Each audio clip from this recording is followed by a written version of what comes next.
Welcome to chemistry class with your tutor Black Adam, and we are required to write the reaction with potassium hydroxide, which is aqueous, and then potassium hydroxide reacts with nickel sulfate, and then that is aqueous as well. So what happens is we take the inner part, which is nickel hydroxide, so nickel 2 hydroxide, and then that means that we have nickel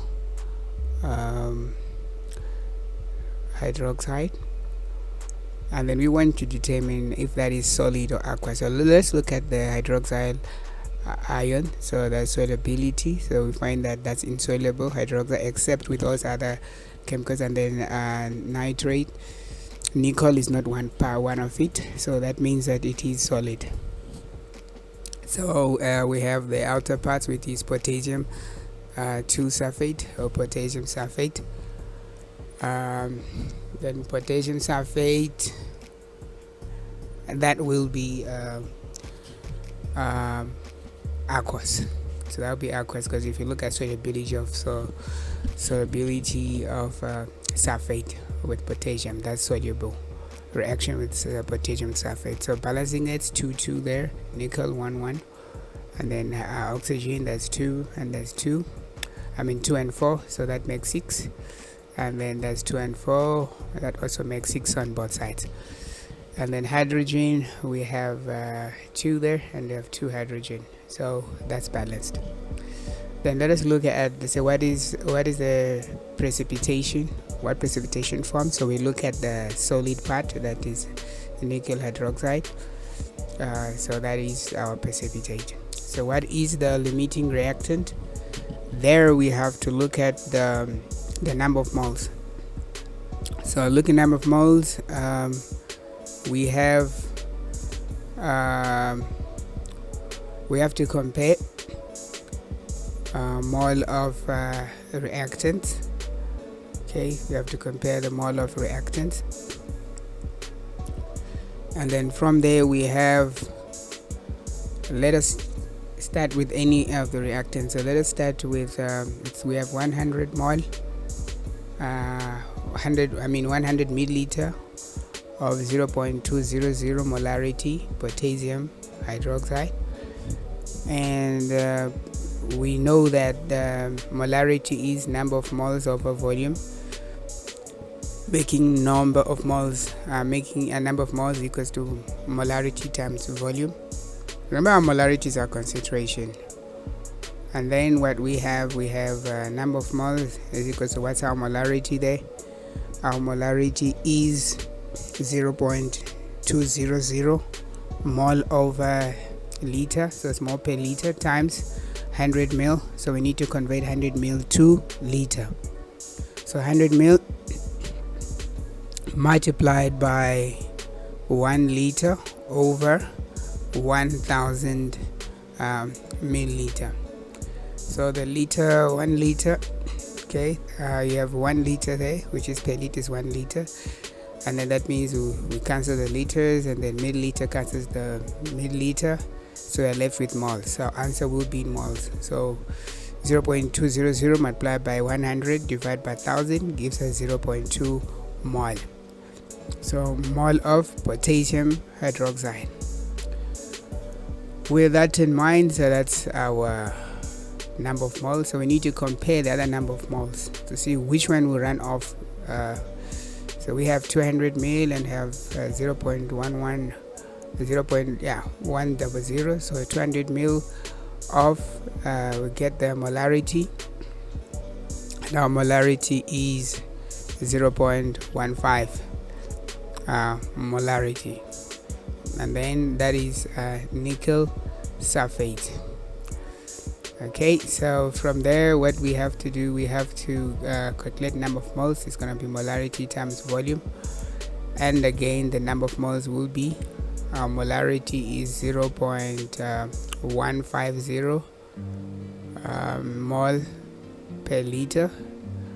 Okay, so it's mole per liter multiplied by we have 200 milliliter, so we have to convert that to liter. So it's going to be multiplied by 1 liter over 1000 milliliter. So the units cancel out, milliliter cancel milliliter, 1 liter cancel 1 liter, and then we have our answer there as 0.03. That's mole of nickel sulfate. So comparing the number of moles, we can see that the number of moles of sodium hydroxide is less than the number of moles of nickel sulfate. So potassium hydroxide, that's the number of moles there, is less than the number of moles of nickel sulfate. So that tells us that potassium hydroxide is a limiting reactant. So that is limited. Okay, so it's a limiting reactant, so that is limited in terms of reaction. That's a limiting reactant. So one advantage is to know the limiting reactants, that we're going to use it to determine the reaction ratio between the components. So we have there molar, I said, how many grams of the precipitate that is formed. So the molarity of the precipitate will be that we check the molar mass, and nickel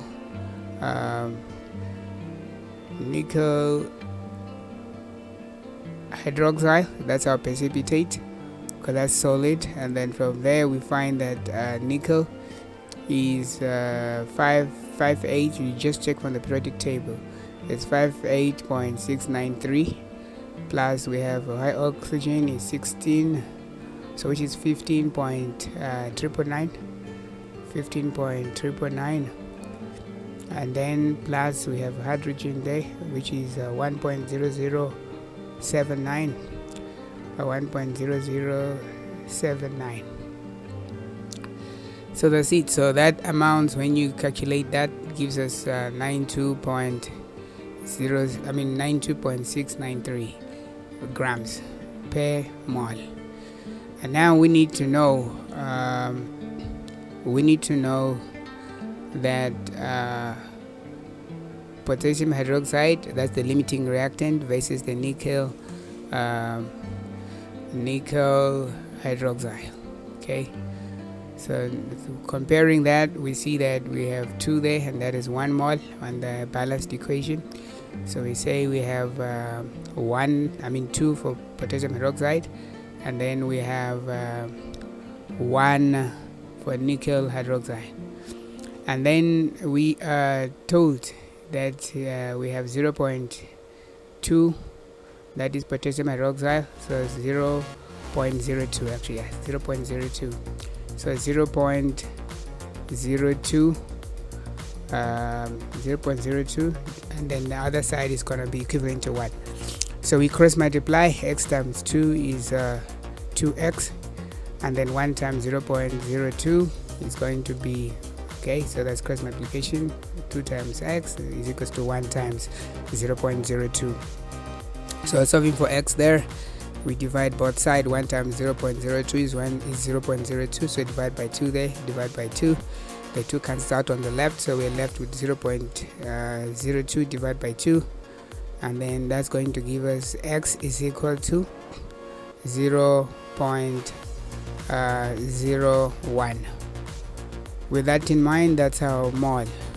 Okay, so that's our mole of nickel hydroxide. Okay, so those are the values there. Okay, so checking all the ratios, find that there's a nickel hydroxide.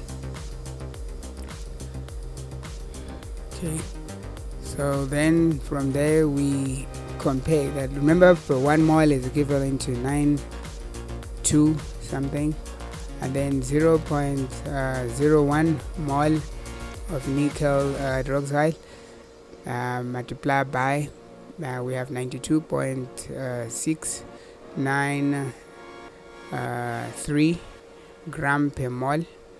So over mole, so the moles cancels out, so we have 0.927 gram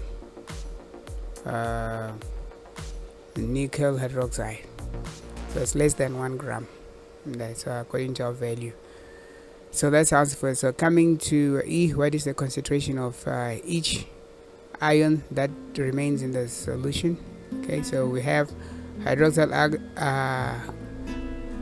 that remains in the solution. So the limited one has no excess, so there won't be excess of that because it is limited, so all of it has been consumed. So we have the remaining one, we have nickel 2 plus, and then that is excess, and we also have sulfate. Okay, so let us come there. That will mean that we have okay, that's the final number of moles. Okay, so the number of moles are the same, so it's the molarity first, molarity times volume initial is equal to molarity times volume final. And when we check the values there, we have nickel hydroxide, we have nickel there, then we have potassium sulfate, aqua. So the potassium sulfate would be the one that we're dealing with. So taking the information from the potassium hydroxide, which is we're looking for potassium plus potassium plus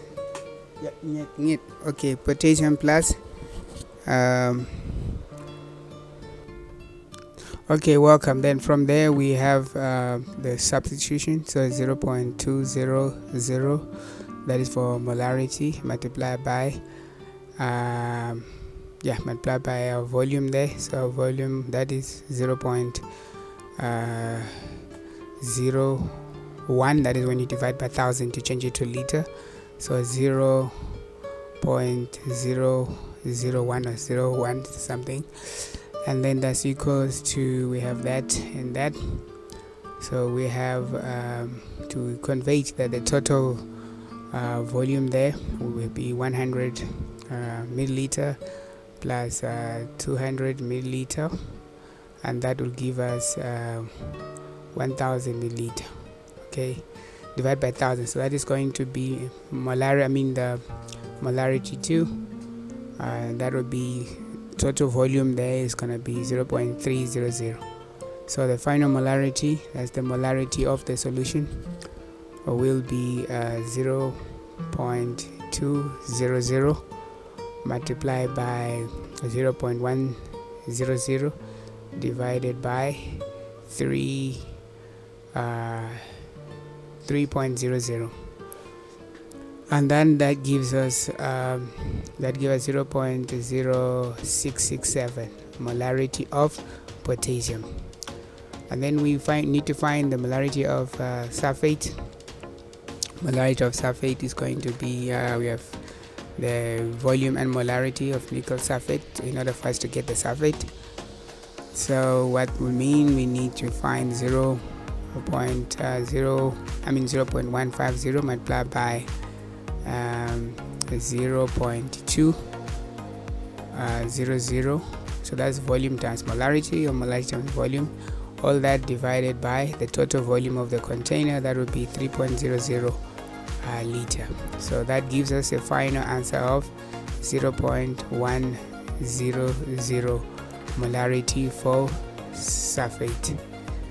Okay, sulfate, that is so that's sulfate.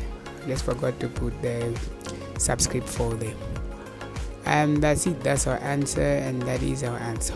Okay, so it's SO2 power. I just forgot to put the subscript for